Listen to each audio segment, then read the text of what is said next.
The book of Judges is gripping, but sometimes it's also pretty gross. It's exciting, but it can also be disgusting. There's a lot going on in this book and some very lively characters, and it's seldom boring, but it certainly can be disturbing at times. So let's look at this book of Judges and let's consider the main theme. It's a time when people do their own thing, when they don't recognize any king, not even God, as their king. The book of Judges begins with a couple of chapters giving an overview of things. Then it goes on throughout a big chunk of the book to tell about different judges, rugged heroes who did various things. And then the last chapters, from chapter 17 through 21, gives a few incidents that occurred at unnamed times during the period of the Judges that are very revealing about those wild times. Judges chapter 2 gives us maybe as chilling a words as you'll find anywhere in the Bible, here in Judges 2 verse 10. After that whole generation of the people who had lived for the Lord under Joshua had been gathered to their fathers, another generation grew up who knew neither the Lord nor what he had done for Israel. Think about that. They didn't know the Lord. They were clueless about what he had done. Why was this? Was it that the older generation didn't do well in passing along the truth and living it out? Or was it that you just got an ornery, obnoxious younger generation who wouldn't listen? Or was it both? At any rate, it's possible for a generation to come along who just doesn't know God and doesn't know the stories of what he's done. Then the Israelites did evil in the eyes of the Lord and served the Baals. They forsook the Lord, the God of their fathers, who had brought them out of Egypt. They followed and worshipped various gods of the peoples around them. In his anger against Israel, the Lord handed them over to raiders who plundered them. He sold them to their enemies all around, whom they were no longer able to resist. They were in great distress. Then the Lord raised up judges who saved them out of the hands of these raiders. Yet they would not listen to their judges, but prostituted themselves to other gods and worshipped them. Now, when you read these words, it's almost like you've got a movie script writer who's written a script, and then a movie's made of it, and then a couple decades later, they use the same script for another movie with slightly different characters, but pretty much the same script. And that's what happens in Judges. Judges 2 is giving us an overview of how things went again and again and again. Whenever the Lord raised up a judge for them, he was with the judge and saved them out of the hands of their enemies as long as the judge lived, for the Lord had compassion on them as they groaned under those who oppressed and afflicted them. But when the judge died, the people returned to ways even more corrupt than those of their fathers, following other gods and serving and worshiping them. They refused to give up their evil practices and stubborn ways. So that's the basic description of how the story goes. Every 40 years or so, things get so miserable that people cry out to the Lord for help. He sends a rescuer, and then as soon as they forget the rescuer, they go right back to their old ways again. And when you read the book of Judges, you'll find that even the heroes are often more savage than saintly. These are the kind of times they are. The ordinary people are pretty bad, and that's kind of the focus at the end of Judges in chapters 17 through 21. But in the heroes that we read about from chapters 3 through 16, we, reading it today as Christians, often think, what in the world? Are these the good guys? Well, when the good guys are pretty bad, then just think about how bad the bad people really are. The heroes are more savage than saintly. Let's just look at a few of those. Ehud, one of the early judges, comes as a diplomat bringing tribute payment, and he pretends to have a secret message for King Eglon. And he's got this long sword strapped to the inside of his thigh, and he gets alone with the king to deliver this message, and as the king rose from his seat, Ehud reached with his left hand, drew the sword from his right thigh, and plunged it into the king's belly, and the sword goes all the way in, and the king's fat swallows up the sword, and Ehud heads out the window and leaves the king there, that fat king, wallowing in his own blood, and raises up a rebellion. Now, it did save the people from that nasty king, but it was not exactly the noblest and most upfront of deeds to carry with you a hidden sword and pretend to be a negotiator and then just shove a sword into a guy's gut. And then there's Jael, the judge Barak, and Deborah. Deborah is a woman leading during this time when men are refusing to lead, and even Barak won't go by himself when the Lord says. He says to Deborah, I won't go unless you go with me. And so Deborah says, well then, the honor of the victory is going to go to a woman and not to you. And what woman does it go to? Well, Jael. After the battle in which General Sisera, the enemy, has been routed, his troops have been defeated, and Sisera is on the run, and he finds himself at the tent of a woman named Jael. And Jael smiles and welcomes the poor, tired, fleeing general into her tent and says, how can I help you? And offers him milk and shows him great hospitality and lulls him to sleep, and then grabs a spike and pounds it through his head. Well, once again, maybe you don't want to preach on this passage and then say, well, go thou and do likewise. Find somebody, lull them to sleep, be really nice to them, and then put a spike through their head and teach them a thing or two. But that was how this particular wicked general was killed by a woman. Another hero, Gideon. Gideon is at a threshing floor hiding from the enemy Midianites, and the angel of God comes to Gideon and says, the Lord is with you, mighty warrior. And Gideon says, well, if the Lord is with us, why have all these bad things happened to us? And Gideon is griping about how he's been treated, but the first thing God says to him is, you need to go destroy that idol of Baal in your father's own household. Now you notice, Gideon can't understand why the Lord, the God of Israel, would be upset with the Israelites, and his own father has an idol of Baal right within his household. And Gideon, after destroying that idol, is not exactly Mr. Strong Faith. He again and again and again and again is asking for signs from God to show him that it's really God speaking and that he needs to go out and do this. And finally, he wins a great victory. He has his great moment when by faith he triumphs. He and just 300 men outfoxing the whole army. And God causes that army to fight against each other. But then what happens afterward? He makes another idol. He marries many wives, and a son of one of the women who's not his wife murders all the other brothers. And that's the story of another hero. Well, it just keeps going on. Jephthah is yet another hero. Who's he? Well, his mom is a prostitute. He's a chieftain running a band of outlaws and adventurers who are just grabbing what they can. And all of a sudden, he's the one who's asked to help rescue Israel from some oppressors. And so he agrees to do so.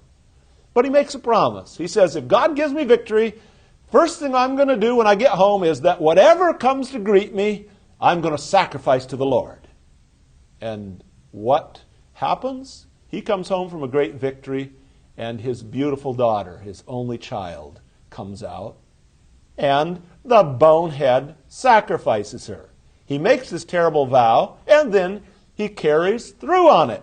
And this guy is one of the judges, one of the heroes. And then there's old Samson.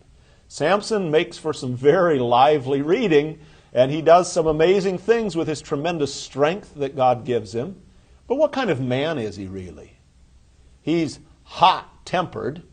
He's supposed to be a Nazirite who keeps himself pure from the Lord, but he eats stuff from the body of the carcass of a dead lion. Lions were unclean animals. You weren't supposed to touch unclean things, and Samson's doing all of this. He is used by God through his hot temper to rescue Israel from the Philistines who are oppressing them, but not because Samson is such an all-around wonderful guy. He decides that he likes women who are pagans. He likes Philistine women. And so he sees a woman, his parents say, no, you shouldn't marry her. Can't you find a good Jewish girl? He says, I want her. Okay. So they have the wedding. Samson gives a riddle at the wedding about the lion that he took honey from. And the people whom he gives the riddle to can't figure it out, so they get really mad. And they tell Samson's wife-to-be that if she doesn't get the secret out of him, they're going to kill her. Well, she begs and whines and nags, and finally he gives the secret, and she gives it to those guys, and they win the bet. And Samson has to give them some clothing. Well, how does he solve that? He goes out and kills 30 guys and takes their clothing and then hands it over to the people that he lost the bet to. What a wonderful guy. He fell for a prostitute. One time he spends all night with a prostitute. He gets up in the morning, finds out the Philistines have barred the gates of the city. What does he do? He just grabs the gates of the city, rips them out of the posts, these big, heavy gates, and carries them 30 miles. Says, you guys want to lock me in? I'll take your gates 30 miles away. Have fun with that. But again, his tremendous strength of body is not exactly matched by tremendous strength of holiness and of wisdom. And ultimately, he goes after another Philistine woman, Delilah. And she's paid off by the Philistines to get his secret out of him. And finally, he tells her the secret that he belongs to the Lord, his strength comes from the Lord, and that he's never cut his hair his entire life as a sign of dedication to the Lord. She has his hair cut off, and he rises up thinking, oh, he's going to take down these Philistines again, but he's lost his strength. And they haul him off, they gouge out his eyes, and finally, Samson's hair grows again, and they bring him into the temple of Dagon, one of their idols, to mock him, and he's standing between two pillars that are holding up that whole temple with 3,000 people in it. And he prays one last prayer, Lord, let me get vengeance for my 2 eyes, and let me die with the Philistines. And he pulls down their temple and smashes the whole lot of them and kills more by his death than he did by his life. Now, this is a man that God uses to break the hand of oppressors, but he's not exactly someone of admirable and holy character. So again and again and again, we find that in the book of Judges, even the heroes are often more savage than they are saintly. That's how grim a period this is when everybody's doing his own thing, when everybody's doing what's right in his own eyes. Even the leaders are not very much in tune with God.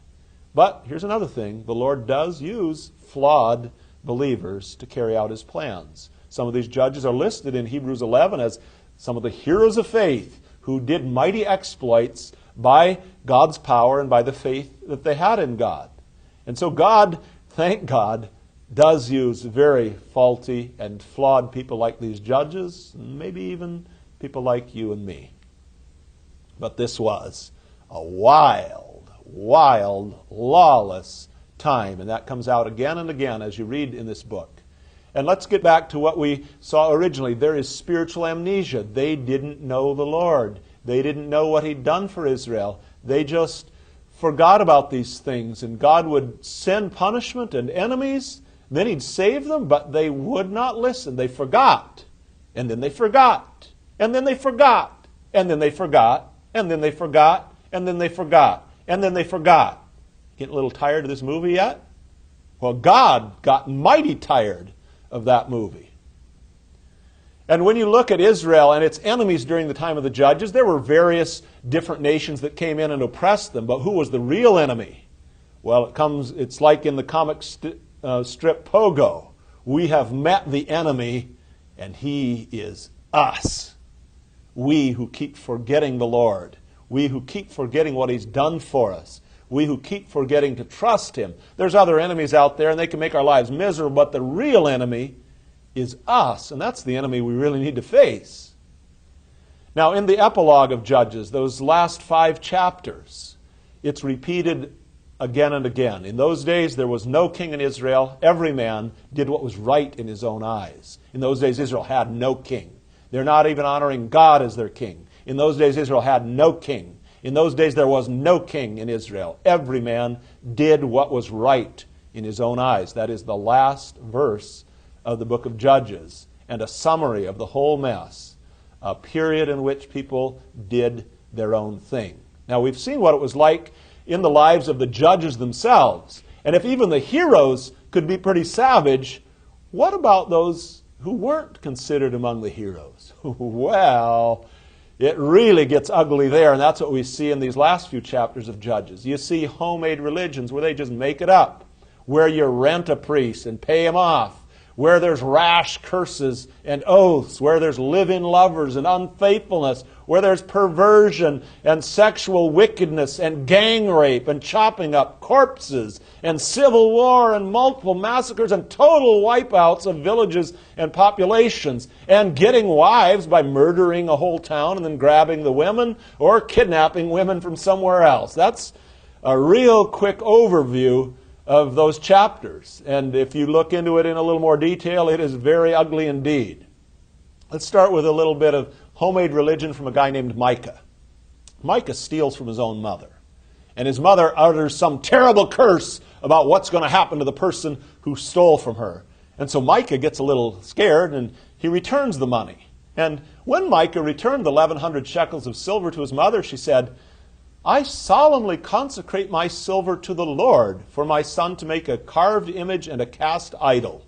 I will give it back to you. Oh, son, you're such a good boy. You were so nice to be honest about stealing that money. And we worship the Lord, and we know that the Lord loves carved images and idols, so let's make this nice, cool carved image for the Lord. Now, of course, God's second commandment was, you shall not make for yourselves an idol in the form of anything in heaven above or earth beneath. And you shouldn't bow down to them or worship them. You don't use idols to worship the Lord. Well, this man, Micah, had a shrine. And he made an ephod and some idols and installed one of his sons as his priest. In those days, Israel had no king. Everyone did as he saw fit. You want a king? Hey, son, you want a priest? Hey, son, you want to be a priest for a while? You look like a good pastor. I made this idol after Mom cursed me, and then we got the money together. We made this cool idol that God really likes. Hey, kiddo, let's have some religion together, homemade religion.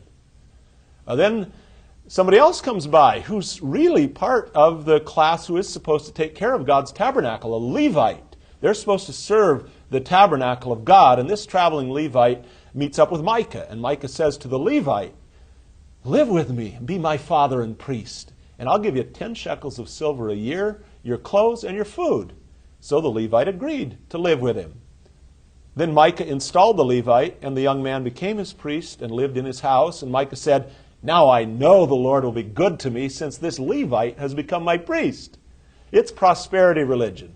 The traveling Levite is just looking for somebody to pay him off, and he'll do whatever they want, even be a priest for this idol that's been made, because, hey, I can make 10 shekels a year. Good deal.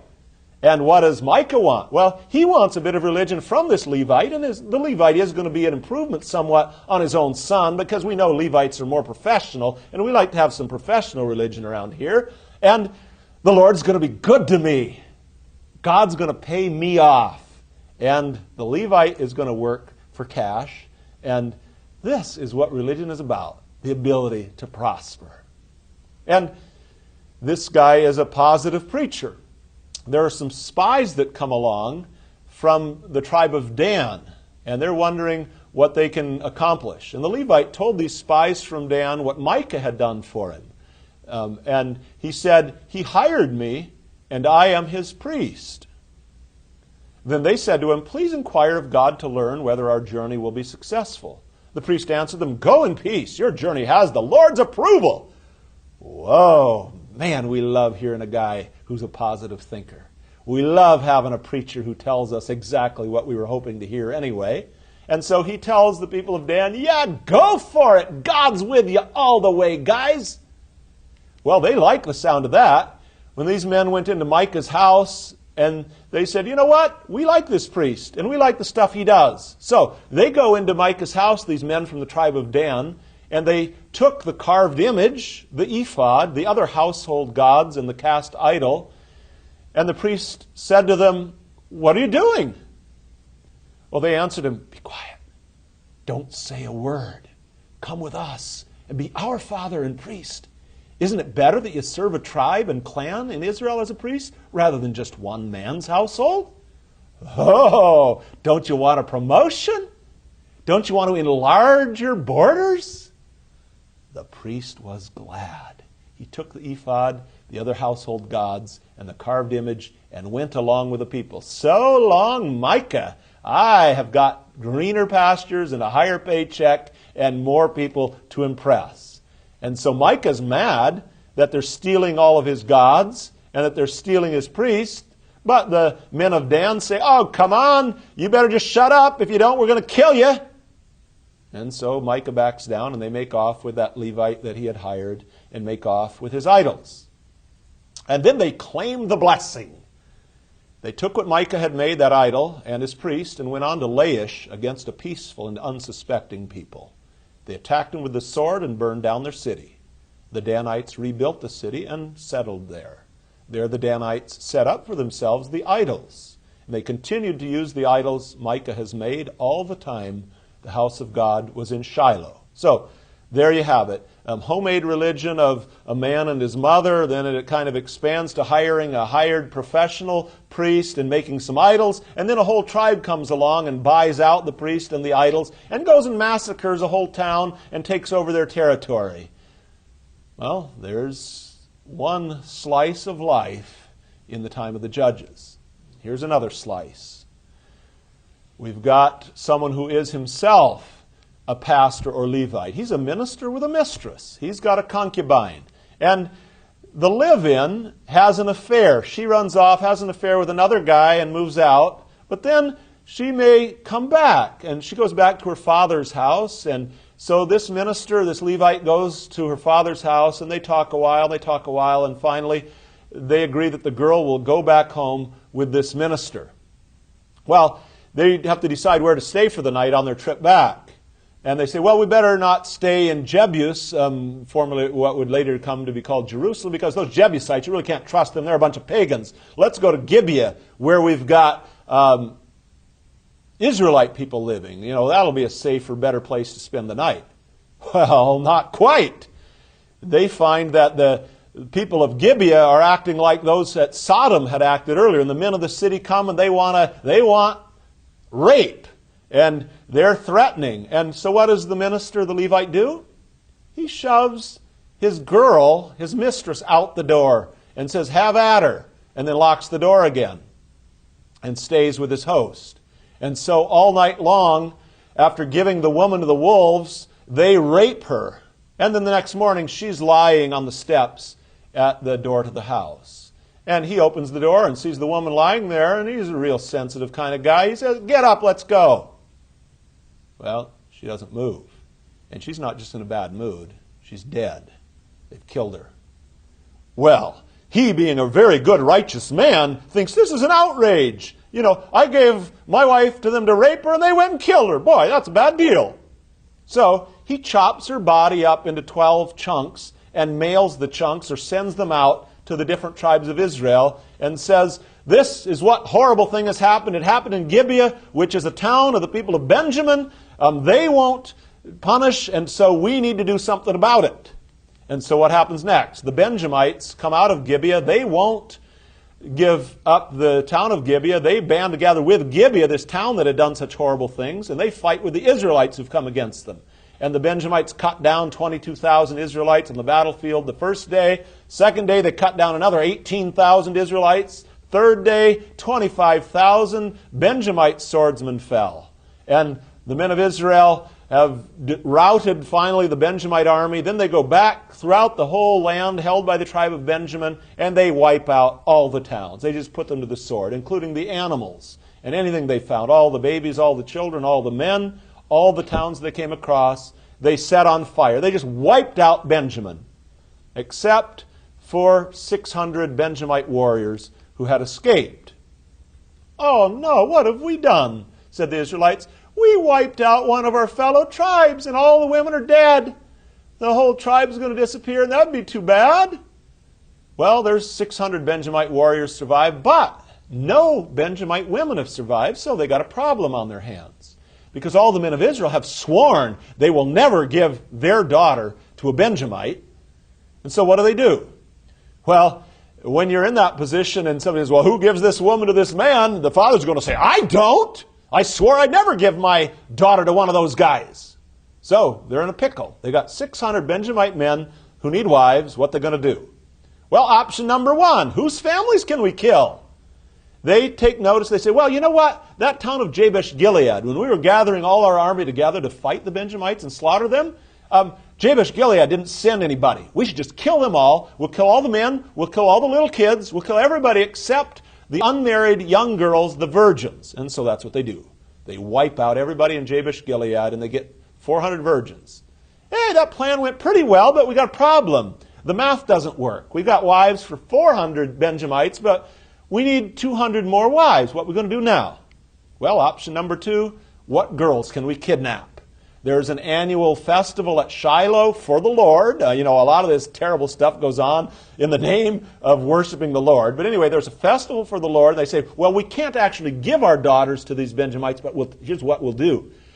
There's this dance. And when it's kind of dark out, and when the girls are going home, let's just tell the Benjamites, you know what? We're just going to kind of look the other way. And when the girls are leaving the dance, you guys just pounce on the one you want and grab her and carry her off. And you got yourself a wife. And so that's what the Benjamites do. The girls are dancing and they jump out of their hiding places here and there and they grab a girl and cart her off. And pretty quick, 200 girls have been snatched and 200 Benjamites have their wives. Boy, that worked out nicely, didn't it? Well, that's the kind of age the age of the judges was. We've seen what the heroes were like. We've seen what the ordinary people often behaved like. And we can say, whew, good thing we don't live like a bunch of savages, like those people did back then. What a disgusting mess. Good thing we're a lot more civilized and a lot more advanced. We don't wipe out entire villages just killing men, women, and children. What a bunch of barbarians. Oh. Well, in the most advanced nations in the world, the nations of Western Europe and of Japan and the United States, 60 million people killed in World War II. The Nazi death camps in Germany. Germany was the most advanced civilization in many ways in scholarly and in music and in art, and they had these terrible death camps. People on all sides were bombing entire cities. It wasn't just the Nazis. The British and the Americans would firebomb Dresden and deliberately try to start fires throughout the whole city, wiping out whoever was living there. It was the United States that chose to drop nuclear weapons on Hiroshima and Nagasaki. Boy, it's a good thing we're so civilized. Those people who lived back then were inefficient, and they were not much good at killing at all compared to our modern ability to slaughter and kill and wipe out whole populations. Oh, and they were so sexually immoral, and their pastors were so bad. Well, AIDS has spread throughout many parts of the world. In South Africa, it spread especially quickly, and think about this. In a survey, over half of the pastors in South Africa had been unfaithful to their own wife. And the average pastor had had 5 affairs. Boy, we've advanced and come a long way, haven't we? Births out of wedlock in Britain and in the United States went from 4% in 1960 to 40% by 2000. People just sleeping around, having kids when they want. And that's not counting all the abortions and all the babies who were killed. But boy, we're so glad that we're not so sexually immoral like they were back in the time of the judges. Well, before we declare ourselves civilized, we better pay more attention. A pollster, Gallup, the foremost polling organization in America, did a major poll, and it summarized the poll in 4 words. Religion up, morality down. People were claiming to be religious, they were claiming certain beliefs, and their behaviors were becoming worse and worse. Sounds like the time of the judges. They're very religious. They got their idols, they make stuff up. But the morality was not going anywhere because they did not recognize God's authority and would not obey him. Israel had no king. Everybody did his own thing. And today, throughout the world, the prosperity preachers are everywhere. The preachers who are driving luxury cars and wearing fancy wardrobes and living in splendid mansions and encouraging their people to believe that if you hire a superb prosperity preacher like me, and if you come to my church, you are going to be blessed. You are going to prosper in everything you do. Well, Mike and his priest couldn't have said it better. The prosperity preachers are always going to be out there. People who claim to be in it for religion, but they're really in it for the money. Jesus said you can't serve both God and money. So when you read the book of Judges, be really careful not to say, oh, just ancient history, yawn, and I'm so glad we've become more civilized. And consumer religion, the church of your choice. Whatever is valuable about a church is if it caters to your tastes and to your opinions, and you do not recognize anybody else's authority. You want a church that encourages you to do just your own thing. Now, in all of this, there are two main strategies in leaving God behind, in forgetting and forsaking Him as they did in the time of the Judges. One is to deny that God is real. The fool says in his heart, there is no God. And so that is one approach, but there's another one too, and that is to say God is whoever I dream Him up to be. You make up your own God. As it says in Psalm 50, verse 21, you thought I was altogether like you. God says to us, you thought I was just like you. Micah can say, I'm making this idol for the Lord. The Lord doesn't want us making idols of Him or idols for Him. God hates idols. You can't just make up your own God and then declare it to be the Lord. Now, these two strategies are very common. Deny that God is real altogether and become an atheist, or make up the religion that you like to dream up that makes you feel good. There is a downside. Consider this, you who forget God, or I will tear you to pieces with none to rescue. God in His mercy did send rescuers in the time of the Judges, but only when the people called out to Him for help. And forgetting and forsaking is a good way to get yourself torn to pieces. A few examples from today of people who forget God or deny Him altogether, and some even acknowledge that it's their own preference, not that they actually have any evidence. Thomas Nagel is a professor at New York University. He said, I want atheism to be true, and am made uneasy by the fact that some of the most intelligent and well-informed people I know are religious believers. It isn't just that I don't believe in God, it's that I hope there is no God. I don't want there to be a God. I don't want the universe to be like that. I have a cosmic authority problem. A cosmic authority problem. That's the judge's problem. He does not want there to be a king. He wants to do what is right in his own eyes. That's the authority problem. And one way that people use to comfort themselves with their cosmic authority problem is to say, we're just here by accident, and there is no God who made us, and we're not responsible to any God. And Nagel is very aware of this. He says that scholars use evolutionary biology to explain everything about life, including everything about the human mind. And he thinks that's really kind of strained. It's a big stretch. He says these explanations often defy common sense, but at least they eliminate God. Charles Darwin, the great scientist of evolution, enabled modern secular culture to heave a great collective sigh of relief by apparently providing a way to eliminate purpose, meaning, and design as fundamental features of the world. Now, why would you want to get rid of purpose and meaning and design? Well, behind purpose and meaning and design is a God who reigns, and you want to get rid of that reigning God so you have no king and can do your own thing.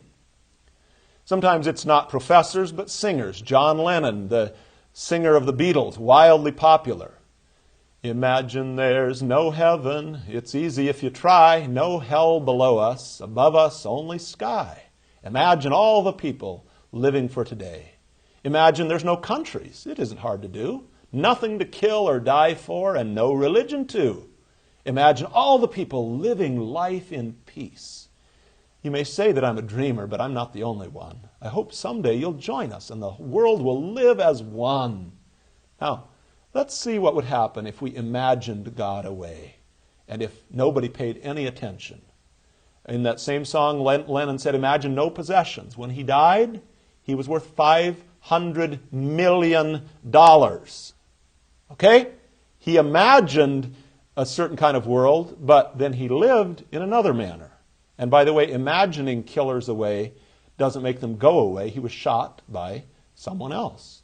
And so imagining alone will not relieve us of a true king who's reigning. It will only relieve us of the benefits from living beneath his reign and place us in the realm of chaos, that mess that is described in Judges.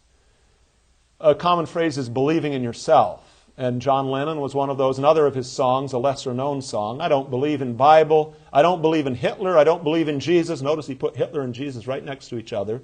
I don't believe in Buddha. I don't believe in Beatles. I just believe in me, Yoko, his wife, and me. That's reality. Believe in yourself.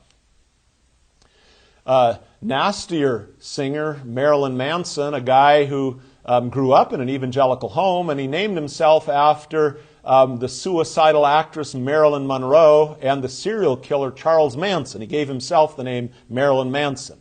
He said, everything's a lie. Pick the lie you like best, and I hope mine's the best. Well, what's his lie? We hate love. We love hate. Another of his lines, kill God, kill your mom and dad, kill yourself. Well, that happens to be your favorite lie. Then you pick that lie. There is no king in Israel. Everybody does what's right in his own eyes. You think it's right to be kind and loving. We hate love. We love hate. Kill God, kill mom and dad, kill yourself. Whatever you want to do, pick your lie. Here's an email that I received from a Wiccan person. She wrote, religion is a choice. There is no such thing as a true religion. I will say there is no true religion. We each have our own views and needs as far as religion is concerned. What's that saying? Is there is no real God. I just make up my religion based on how I think of things and what I feel I need at the moment. I don't know how anybody can be comforted by knowing that their God is one that they just made up, but that is the case here. There is no king. Everybody does what's right in her own eyes. It starts young. We're all self-centered. The littlest babies, as they are first learning to speak, one of their favorite words is, mine. Another favorite sentence, I do it myself. And for all of us, it seems, our three favorite people are me, myself, and I. And that's the philosophy of the book of Judges. No king. I'm my own boss. I do what pleases me. James explains this whole dynamic in the New Testament. He says, what causes fights and quarrels among you? And there sure is plenty of fighting and quarreling in the book of Judges. Don't they come from your desires that battle within you?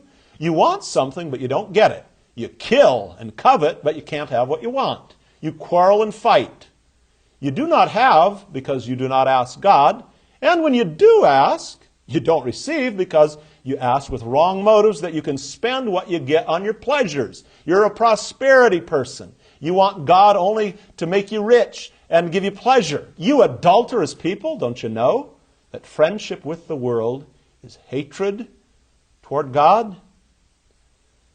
There's a lot to learn from the book of Judges and then from the rest of the scriptures that comment on these things as well. We need a king.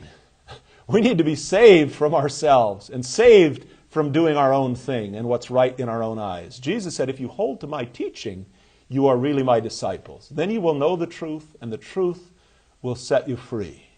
When Jesus was on trial before Pilate, he said, I am a king. In fact, for this reason I was born, and for this I came into the world to testify to the truth. Everyone on the side of truth listens to me. The book of Judges is when people forget the king who sets them free, when they forget the truth that sets them free. We need King Jesus. And we have such a king if we will accept him by faith and submit to him as our Lord, as our ruler, as the one who directs our lives. And this has implications for national life as well, whatever nation you're in. When you forsake the authority that has been revealed in the Scriptures, when you forsake the living God and try to just make up your government as you see fit, you're headed for some trouble. One of the founders of the United States, Samuel Adams, said, human rights and freedoms may be best understood by reading and carefully studying the Institutes of Jesus, the great lawgiver and head of the Christian church, which are to be found clearly written and promulgated in the New Testament. We've seen what kind of chaos it was in the life of Israel during the times when they had nobody to govern them, when they had no rule of law, when they had forgotten God and his laws. And we can sink back into that kind of state again if we're like the people of Israel who forgot the Lord and forgot all that he had done and abandoned all that he had commanded. And so we can realize the severity of our own sin as we read the book of Judges and the patience of God, because again and again and again. He rescued them when they cried out to him, and he did not abandon the work of his hands. And still today we can call to him as individuals, as the church which has often fallen into terrible disrepair, as nations which have sinned terribly and which have all kinds of disgusting behaviors similar to those described in the book of Judges. We need to return to God, and that's what Judges calls us to do. God said through the prophet Isaiah, I am the Lord. There is no other. I have not spoken in secret from somewhere in a land of darkness. I, the Lord, speak the truth. I declare what is right. There is no God apart from me, a righteous God and a Savior. There is none but me. Turn to me and be saved, all you ends of the earth. For I am God, and there is no other. In the book of Judges, people kept forsaking this God and making up their own God and following their own ways and ignoring or forgetting the truth. But there is no other truth. There is no other God.